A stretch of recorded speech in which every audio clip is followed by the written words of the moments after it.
معزز برادران اسلام، سورۃ الانعام آیات 13 اور 14، 13 اور 14 آیا مبارکہ نمبر۔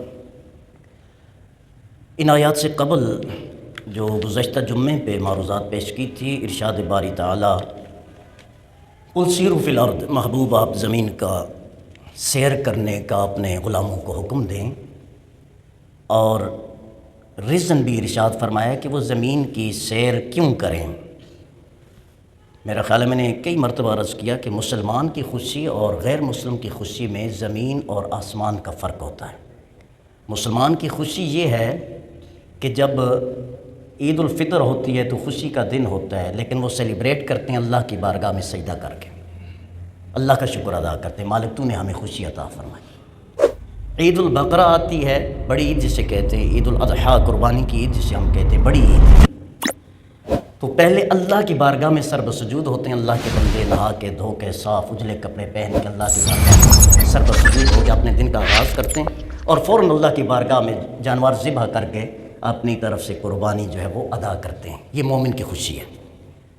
شادی کی خوشی جب ہوتی ہے، بیٹی یا بیٹے کی شادی ہوتی ہے، ولیمہ سنت قرار دیا گیا، تو اس میں خوش ہوتے ہیں، کھانا کھاتے ہیں، دعا کرتے ہیں، دعائیں دیتے ہیں، تو یہ مومن کی خوشی ہے۔ تو کیا مومن صرف ہر وقت عبادت میں ہی رہے؟ اللہ فرماتا ہے قل سیروا فی الارض، نہیں، زمین میں نکلے۔ اللہ نے اگر گنجائش دی ہوئی ہے، اس کے پاس اتنا ہے کہ وہ فیملی کو جو ہے وہ اس کے لیے جتنی ضرورت ہے وہ کر رہا ہے، پھر کچھ بچ جاتا ہے تو وہ ایک جو ہے وہ کنویں کے اندر جو ہے وہ مینڈے کی صورت میں نہ رہے، بلکہ وہ نکلے، دنیا کو دیکھے۔ اس سے بڑا ایکسپیرینس ملتا ہے، مختلف لوگوں کو ملتے ہیں، مختلف کلچر دیکھتے ہیں، مختلف رسوم و رواج دیکھتے ہیں، مختلف لوگوں کے اطوار کو دیکھتے ہیں، ان کے اخلاق کو دیکھتے ہیں، ان کے بود و باش کو دیکھتے ہیں، ان کی طرز معیشت کو دیکھتے ہیں، طرز معاشرت کو دیکھتے ہیں، ذریعہ معاش کو دیکھتے ہیں، نئے نئے تجربے ملتے ہیں۔ کوئی اچھا تجربہ آپ کو ملتا ہے، کوئی برا ایکسپیرینس بھی ہوتا ہے، تو یاد رکھیں ایکسپیرینس گڈ ہو یا بیڈ ہو، دونوں سے بندہ کیا کرتا ہے؟ سیکھتا ہے، اس سے لرننگ جو حاصل ہوتی ہے وہ کچھ نہ کچھ سیکھ کے آتا ہے۔ لیکن کیا اب صرف بس نکل پڑے؟ نہیں، اللہ فرماتا ہے ثم انظروا کیف کان عاقبۃ المکذبین، اللہ کی دھرتی پر سیر کرو جہاں تمہیں یہ مفاد ملے گا، ڈپریشن دور ہوگا، سٹریس دور ہوگا، ٹینشن دور ہوگی، جو آپ ہر وقت جاب کی وجہ سے یا ملازمت کی وجہ سے کسی بھی وجہ سے جو ہے وہ ٹینشن میں ہیں، ڈپریشن میں آنے کا چانس ہو گیا ہے، تو اگر آپ نکلتے ہیں تو ایک یہ ریلیز ہوتا ہے، دور ہو جاتا ہے۔ اور دوسرا کیا ہے؟ ثم انظروا، پھر دیکھو کیف کان عاقبۃ المکذبین، جنہوں نے میرا انکار کیا ان کی حالت کیا ہوئی ہے۔ جنرل ایوب خان، آپ میں سے کوئی ایسا نہیں ہے جو ان کے نام سے واقف نہ ہو۔ ان کی قبر ہے ہری پور میں، ہری پور ہزارہ میں، تھوڑا سا آگے گاؤں ہے، میرے ذہن سے گاؤں کا نام نکل گیا ہے۔ تو چونکہ میرے فرسٹ کزن ہری پور رہتے ہیں تو میں چکر لگتا ہے، جاتا رہتا ہوں۔ تو وقت کا جو ہے بہت بڑا بادشاہ، بڑا نام، قبر پہ کوئی بھی نہیں ہے، جانور گھوم رہے ہوتے ہیں، مزار بنا ہوا ہے، اچھا بنا ہوا ہے، لیکن وہاں کوئی نہیں ہے، بس صحیح ہے۔ فیصل مسجد چلے جائیں، آپ کو ضیاء الحق ملیں گے۔ میرا خیال ہے قبر کا بھی بہت کم لو، حالانکہ فیصل مسجد اللہ ہمیں معاف فرمائے، ہم نے تو اللہ کے گھر کو بھی جو ہے نا ایک پوائنٹ بنا کے رکھا ہوا ہے، عجیب و غریب صورتحال ہوتی ہے۔ خیر، نام و نشان نہیں ملتا۔ یہ تو مسلمان ہیں۔ اللہ فرماتا ہے کہ ساتھ ان کو بھی دیکھو جو مجھے جھٹلاتے تھے، وقت کے فرعونوں کی قبریں دیکھا کرو، جو اپنے آپ کو وقت کا خدا سمجھتے تھے، ان کی قبریں دیکھا کرو، ان کی قبروں کی پھٹی ہوئی اوپر سلیں جو ہے نا اور دراڑیں پڑی ہوئی مٹی جو ہے اس کو دیکھا کرو، تاکہ تمہیں پتہ چلے کہ بقا میرے رب کو ہے، صرف باقی کسی نے باقی نہیں رہنا، یہ دیکھا کرو۔ تو یہ ریزن ہے جو ہے ایک مسلمان کی سیر و تفریح کا۔ اور میں نے پچھلے جمعہ پر بھی عرض کیا تھا، بلکہ آگے ارشاد فرمایا، محبوب فرما دیجئے ذرا دیکھو آسمانوں اور زمینوں کا مالک کون ہے؟ جب آسمان کا مالک وہ، تو جب چاہے آسمان سے پتھر برسا سکتا ہے۔ جب آسمان کا مالک وہ ہے تو جب چاہے وہاں سے ایک ستارے کو حکم دے کہ اس کائنات پہ گر جا، تو ویسے ہی کائنات نے ختم ہو جانا ہے، اس سے کیا بعید ہے؟ تو پھر یہ ہماری بدماشیاں، یہ ہماری نافرمانیاں، یہ ہماری اللہ سے جو ہے ہر وقت حالت جنگ میں رہنا، نعوذ باللہ اللہ میں محفوظ فرمائے، یہ جو ہماری صورتحال ہے، پھر ہم پہ عذاب کیوں نہیں آتا؟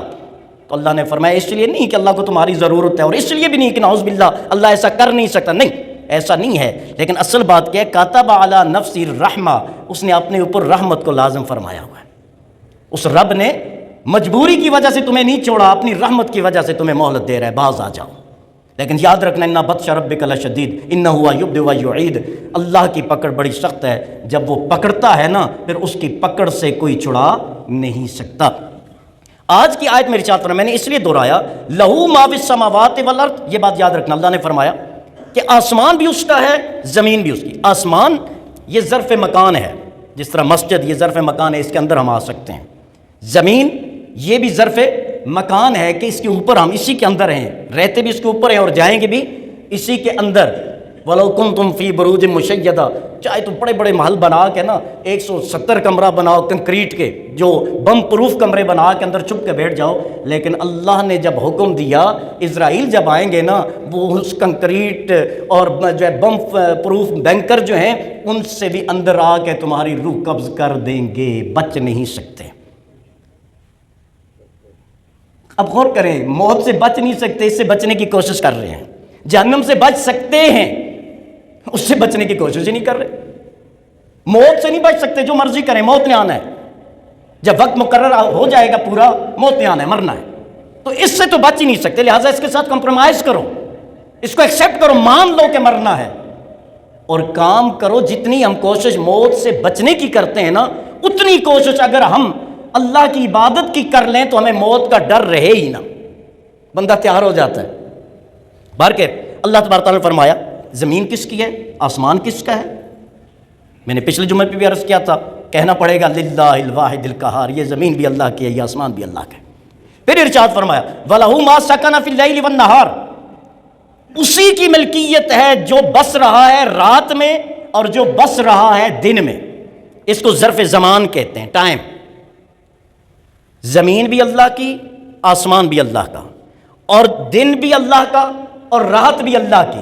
تو جو کچھ آسمانوں میں ہے وہ بھی اللہ کا، جو کچھ زمینوں میں ہے وہ بھی اللہ کا، جو کچھ رات میں ہے وہ بھی اللہ کا، اور جو کچھ دن بھی ہے وہ بھی دن میں ہے وہ بھی اللہ کا۔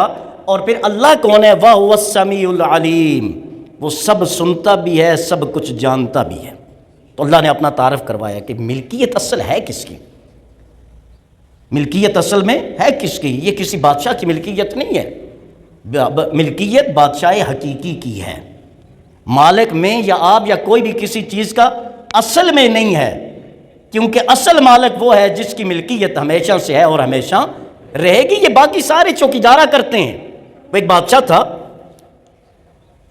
وہ اپنے وزیر کے ساتھ اپنے گارڈن میں، اپنے باغیچے میں ٹہل رہا تھا، تو وزیر کہنے لگا، بادشاہ سلامت، کتنی اچھی بات ہوتی، لولا الموت، اگر یہ موت نہ ہوتی، آپ بادشاہ ہوتے ہمیشہ، میں آپ کا وزیر ہوتا ہمیشہ خادم بن کے، تو کتنا اچھا ہوتا۔ تو اس بادشاہ نے کہا، نالائق انسان، اس موت نے مجھے بادشاہ بنایا ہے، اس موت نے مجھے بادشاہ بنایا ہے۔ اگر موت نہ ہوتی تو میرے خاندان کا پہلا فرد جو بادشاہ بنا تھا ہمیشہ وہی بادشاہ رہتا، ہم تو کہیں جو ہے نوکروں چاکروں والی زندگی بسر کر رہے ہوتے۔ یہ موت ہی ہے جو ریپلیس کرتی ہے بندے کو اور دوسرے کو موقع دیتی ہے۔ تو موت ایسی اٹل حقیقت ہے کہ جس سے کوئی چارہ نہیں ہے، بھاگ نہیں سکتے۔ تو اللہ نے فرمایا، زمین میری، آسمان اور جو کچھ آسمانوں میں ہے وہ میرا، دن میرا، دن میں جو کچھ ہے وہ میرا، رات میری، رات میں جو کچھ ہے وہ میرا۔ اب ارشاد فرمایا، قُلْ أَغَيْرَ اللَّهِ أَتَّخِذُ وَلِيًّا فَاطِرِ السَّمَاوَاتِ وَالْأَرْضِ، محبوب ان نالائقوں کو آپ فرما دیجئے، اغیر اللہ اتخذ ولیہ، میں اس رب کو چھوڑ کے کسی اور کی عبادت کروں؟ میرا رب وہ جس کا آسمان، سارے آسمان اور جو کچھ اس میں ہے، میرا رب وہ زمینیں اور جو کچھ زمینوں میں ہے اس کی ملکیت ہے، میرا رب وہ ہے رات اور جو کچھ رات میں ہے اس کی ملکیت، میرا رب وہ ہے دن اور جو کچھ دن میں ہے وہ اس کی ملکیت۔ افغیر اللہ اتخذ ولیہ، اس رب کو چھوڑ کے کسی دوسرے کو رب بناؤ، ایسا کیسے ہو سکتا ہے؟ اس رب کو چھوڑ کے کسی اور کو میں معبود بناؤں، کسی اور کے سامنے سجدے کروں، کسی اور کے سامنے گڑ گڑاتا رہوں، کسی اور کے در پہ فریادی بن کے جاؤں، کسی اور کے در پہ جا کے میں چیخ و پکار کروں، کیا زیب دیتا ہے؟ ایک عام سی بات ہے، ہم اپنی زندگی میں مشاہدہ کرتے ہیں، ایک بندے کو ایک اچھی کمپنی میں اگر نوکری مل جاتی ہے، ملٹی نیشنل کمپنی ہے، نوکری مل جاتی ہے، اور اس کا باس جو ہوتا ہے، آنر جو ہوتا ہے، وہ بھی بڑا اچھا ہے، کیا وہ امپلائی، وہ ملازم اس کمپنی کو چھوڑتا ہے؟ اگر کہیں سے آفر آ جائے تو کیا جواب دے گا؟ جناب جتنی سہولیات مجھے اس کمپنی نے دی ہوئی ہیں آپ مجھے دے نہیں سکتے، اور جتنا کاروبار اور بزنس پھیلا ہوا ہے میری کمپنی کا اتنا آپ کے پاس نہیں ہے، اور جو پیکج اور سیلری مجھے میری کمپنی دے رہی ہے آپ اس کا عشر عشیر 10واں حصہ بھی دے نہیں سکتے، تو پھر میں تمہاری کمپنی کو جوائن کیوں کروں؟ سمجھانے کے لیے عرض کر رہا ہوں۔ اب اسی چیز کو ذہن میں رکھ کے سوچیں، وہ رب جو آسمانوں کا مالک، وہ رب جو زمینوں کا مالک، وہ رب جو رات کا مالک، وہ رب جو دن کا مالک، وہ رب جو احکم الحاکمین، وہ رب جس کی شان یہ ہے اذا اراد شیئا ان یقول لہ کن فیکون، وہ ہو جاتا ہے جس کا وہ حکم ارشاد فرماتا ہے، اس رب کو چھوڑ کے کسی کو رب بنائیں، کیا یہ عقل کے خلاف نہیں ہے؟ عقل میں بات آتی ہے؟ نہیں آتی۔ تو یہیں سے ہم سمجھ سکتے ہیں کہ اللہ کے سوا کوئی معبود کے عبادت کے لائق نہیں ہے، اللہ کے سوا کوئی سجدے کے لائق نہیں ہے، اللہ کے سوا کوئی جائے پناہ نہیں ہے، اللہ ہے اور صرف اللہ ہے اور صرف اللہ ہے۔ اب آگے ارشاد فرمایا، اب انسان کے سٹیٹس کے اور اس کے عقل کے حساب سے اللہ تعالیٰ ارشاد فرما رہا ہے، دنیا میں اگر آپ بڑے سے بڑا بندہ دیکھیں نا، وہ اگر کھلاتا ہے تو خود بھی کھاتا ہے، یعنی پہلے پیٹ پوجا پھر کم دوجا، تو پہلے وہ خود پیٹ پوجا کرتا ہے، پہلے وہ خود اپنا بینک اکاؤنٹ فل کرتا ہے، پہلے وہ اپنے لیے جمع کرتا ہے، اگر بچ گیا تو تمہیں اور مجھے دے گا۔ ایسا نہیں ہے کہ اپنی ضرورت پوری نہ کرے اور تمہیں دے دے، نہیں، پہلے اپنے لیے کرتا ہے، پھر اپنی فیملی کے لیے کرتا ہے، پھر اپنے رشتہ داروں کے لیے کرتا ہے، پھر اپنے شہر و محلے والوں کے لیے کرتا ہے، پھر شہر کے لیے، اور اس کے بعد اگر کوئی ایسا بندہ ہوا تو وہ کیا کرتا ہے؟ اپنے ملک کے لیے بھی کرتا ہے۔ تو سب سے پہلے اپنا، اس کے بعد دوسرے۔ تو اللہ فرماتا ہے محبوب ان سے تعارف کرواؤ اور انہیں ارشاد فرماؤ، ہوا یطعم ولا یطعم، طعام کہتے ہیں کھانے کو، ہوا یطعم وہ کھانا کھلاتا ہے، ولا یطعم اسے کوئی کھانا نہیں کھلاتا، وہ تمہیں دیتا ہے کھانے کے لیے اور خود پاک ہے کہ اسے کھانے کی ضرورت پڑے۔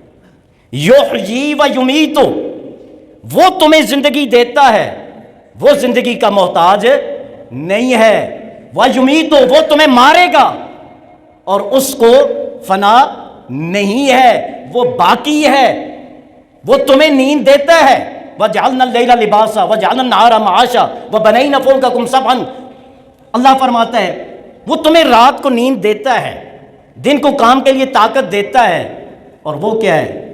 لا تأخذہ سنۃ ولا نوم، نہ اسے اونگ آتی ہے نہ اسے نیند آتی ہے، اس سے تمہاری جو ضرورتیں ہیں نا، رب ان سے وراء الورا ہے، رب کو کسی کی ضرورت نہیں ہے، تو اس رب کو چھوڑ کر کسی دوسرے کے سامنے جھکنا یہ انسانیت کے بھی خلاف ہے، عقل کے بھی خلاف ہے، دانش کے بھی خلاف ہے۔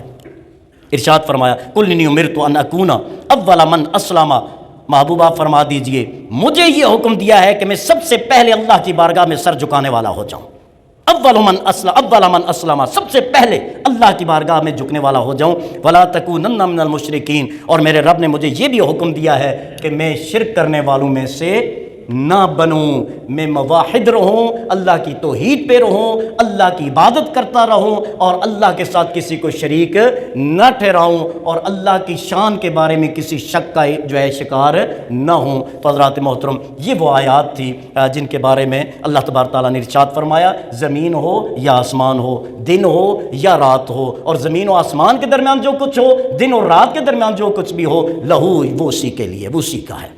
اور جب اتنا کریم رب اور اتنا جو ہے شان اور شوکت والا رب اللہ نے خود سے ہمیں عطا فرمایا اپنی توحید اور اپنا جو ہے اپنی بندگی کا شرف عطا فرمایا ہے، تو پھر کسی بندے کو زیب نہیں دیتا کہ اس رب کو چھوڑ کے کسی اور کی بارگاہ میں جھکا جائے۔ اللہ تعالیٰ سے دعا ہے ہم سب کا حامی و ناصر ہو اور ہمارا خاتمہ بالایمان